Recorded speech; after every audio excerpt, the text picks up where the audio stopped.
significant were the crimes we discovered that did not happen. And it's hugely concerning that these revelations have been virtually entirely ignored by the Western press. What's extraordinary is the Israelis were aware of the plans. Hamas were actually training quite openly for this operation, and they were actually placing the training videos online so anyone could view them. On the very night of October the 7th, before dawn, spotters along the fence are reporting back to headquarters, and the head of Shin Bet and the head of military intelligence take this seriously enough that in the middle of the night they're up and talking to each other, and they conclude it's just another training exercise. And what is extraordinary is that they don't even raise the alert level to number 1. The most basic alert level would have made a huge difference. And they don't do that, which means that when Hamas bursts through the fence at 6:30 in the morning, they catch many of the defenders in their beds. I mean, you can see many of the soldiers are killed in their beds. Hamas had anticipated most of their fighters would be killed trying to get through the fence. In fact, only a small number were killed trying to get through the fence. They were as much taken by surprise as anyone by the performance of Israeli intelligence and the Israeli military. Crucially also, they were taken by surprise by this very large music festival that was taking place, which they don't seem to have been aware of. Having overrun the military bases, the game plan was to grab hostages and take them back. And they do this on a large scale, but they also clearly kill very large numbers of unarmed civilians as well. The Israelis were then extraordinarily slow to respond. Now, they scramble Apache helicopters, but there's no ground control. It's pretty clear that in the chaos, some hostages at least were hit by Apache helicopter fire. We've identified 27 people who were clearly taken hostage, taken captive, and were taken away from their homes, but never made it to the fence, died somewhere between their homes and the fence. There's a fair chance that a number of them were killed by Apache helicopters. Within the kibbutzes, we've identified 18 people who were pretty much certainly killed by the police and the army as they arrived. 12 of them a specific incident in kibbutz Beri, where you have a large number of gunmen, around 40 gunmen, holed up in a house with 13 hostages. A tank is brought in and opens fire on the house. There are 2 survivors from this incident, which is why we know about it. There may be other incidents we don't know about because everyone was killed, but there are 2 survivors from this who spoke to Israeli media. There's a common sense thing. You just have to look at the scale of the destruction, and it's clear that 1,200 men armed with rocket-propelled grenades and machine guns did not do all of this. The Hannibal Directive, which was something that was developed in the 1980s by the Israelis, and it was basically to avoid situations where their enemies would capture 1 or 2 or 3 Israeli soldiers and then effectively hold them to ransom. There was one occasion where the Israelis released over 1,000 Palestinian prisoners in return for a single Israeli soldier. So an order was issued whereby they said, it's better that we kill everyone than allow people to be captured. Now, this was supposedly rescinded several years ago, but at midday on October the 7th, the army revived the Hannibal Directive, put it into effect. 70 vehicles were hit. At least in some of the cases, everyone in the vehicle was killed. The Israeli military does not deny the report. The peculiarity of the days after October 7 is that the Israeli media and subsequently the international media choose to focus not on the very real and extensive crimes that Hamas and others did commit, but on crimes they did not commit. And this had 2 focuses. In the days immediately after, it's to do with babies. The most dramatic one is we see an allegation that there were 40 babies killed, many of them beheaded. This is very simple to deal with because we have a comprehensive list of the dead. We know that 2 babies are killed on October the 7th. One is a 10-month-old child who is hit by a bullet fired through a safe room door. The other is a child who dies after an emergency cesarean, a Bedouin child, in fact. Now, any story about babies that does not relate to those 2, and there are a lot of stories about babies, is not true. We know it's not true. This has enormous implications for the other wave of atrocity stories that began very quickly, which is to do with sexual violence, and particularly the Israeli assertion that it was widespread and systematic. To be clear, in the film, we are not saying that there were no rapes on October the 7th. We simply don't know. What we are saying is that there simply is not the evidence There's not the forensic evidence, there's not the visual evidence, there's not the photographic evidence, and there is not the witness evidence to support the allegation of widespread and systematic rape. The Israelis have this strange system where they farm out the collection of bodies after disasters and terrorist attacks and so on to an organization called Zaka, who are ultra-Orthodox religious volunteers. They collect the bodies, prepare them for religious burial and so on. A character that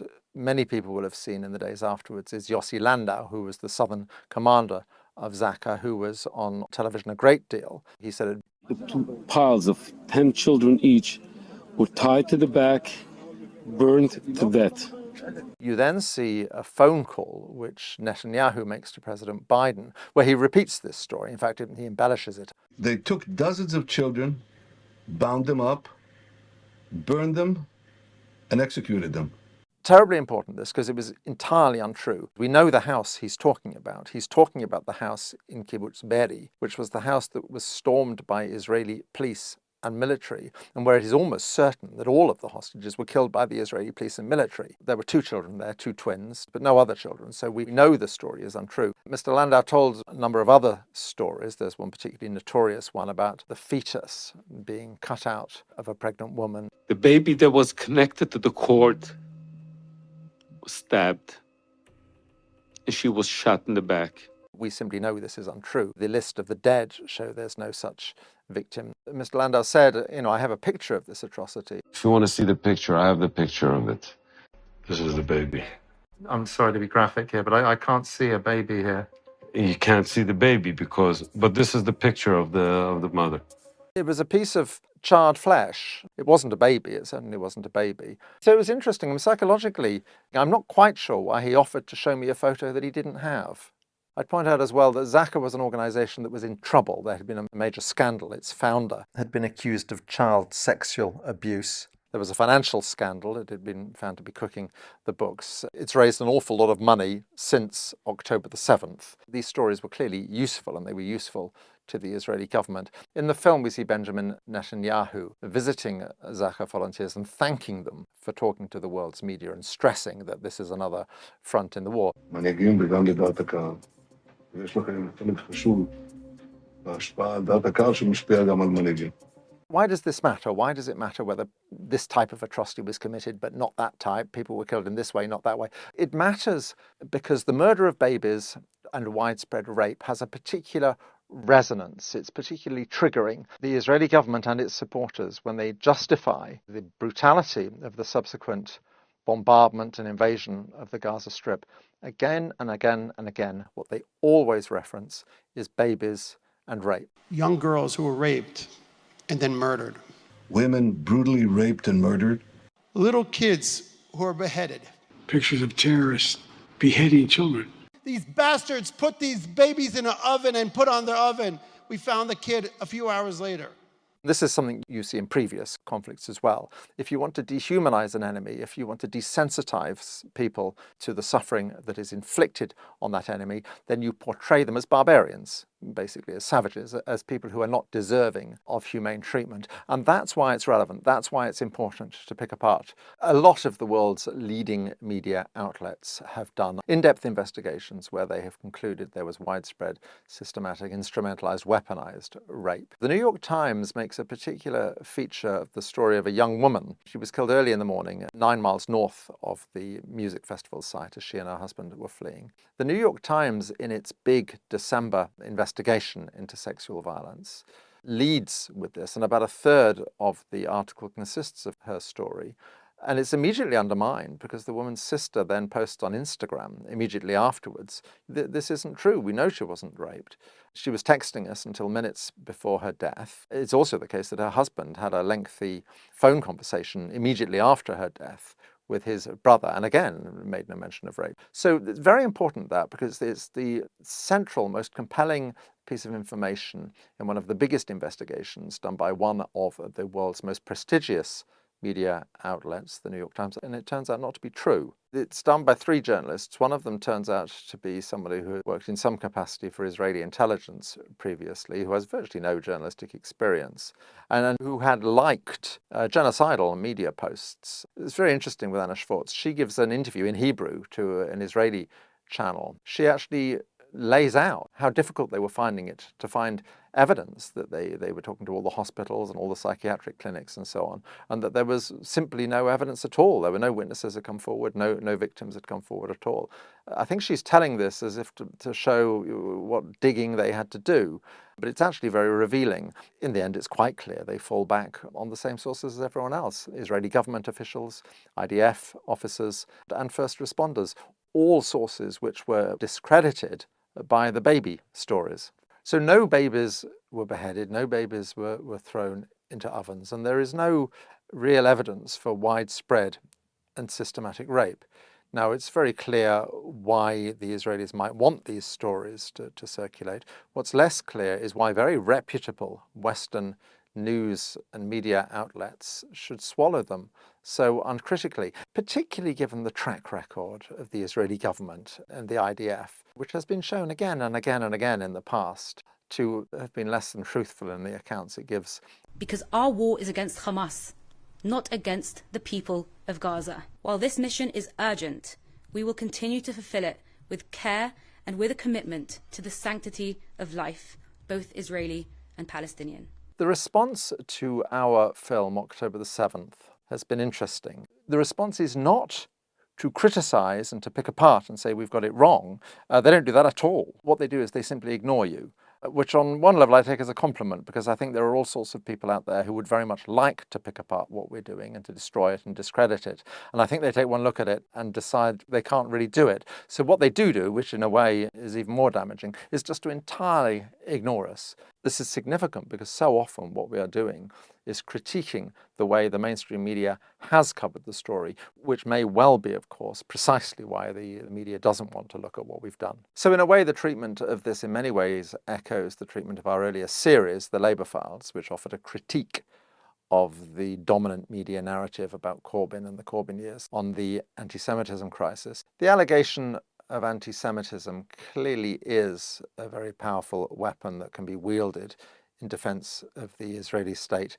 I think sometimes, particularly by the Israeli state, it is wielded very cynically and very deliberately. When the ICC investigates Israel for fake war crimes, this is pure anti-Semitism.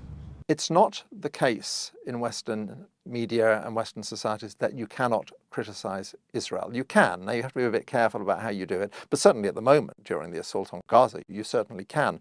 What you cannot do is to question the fundamental philosophy of Zionism. What you are not allowed to do is to say what all Palestinians would say: Israel is a state whose defining feature is and has always been that it is structured to ensure the domination of one ethnicity over another, that it is in effect an apartheid state, which is what all of the world's human rights organizations now describe it as. The enormous peculiarity and dysfunction of Western media with Israel is not only does it not say that, you're actually not allowed to say that. And this renders criticism of Israel perilous terrain. People are very on edge. They're very aware that they're straying into dangerous territory. They're very aware they have to choose their words terribly carefully, otherwise they will be misconstrued. You can see this happening at its worst within the Labour Party, where particularly Jewish people are far, far more likely to be suspended and expelled for anti-Semitism from the Labour Party than non-Jewish people. But there is something more fundamental that goes on, which regards the Palestinian people as a whole. Once you have tainted them with the stain of anti-Semitism, you have opened the door to, you have facilitated the dehumanization of Palestinians, which is the psychological prerequisite of Israeli brutality towards the Palestinians and of Western complicity in that brutality. Palestinians will often make the point that they did not choose who their occupier was, who their colonizer was. So in fighting back, yes, they are inevitably fighting back against Zionists and Jews. It doesn't mean they're anti-Semitic. One has to ask oneself the question, are we really saying that if they had been colonized by Greeks or Italians, they wouldn't be resisting their occupation? Of course they would. 36 Israeli children were killed on October the 7th, and this understandably got widespread international media coverage.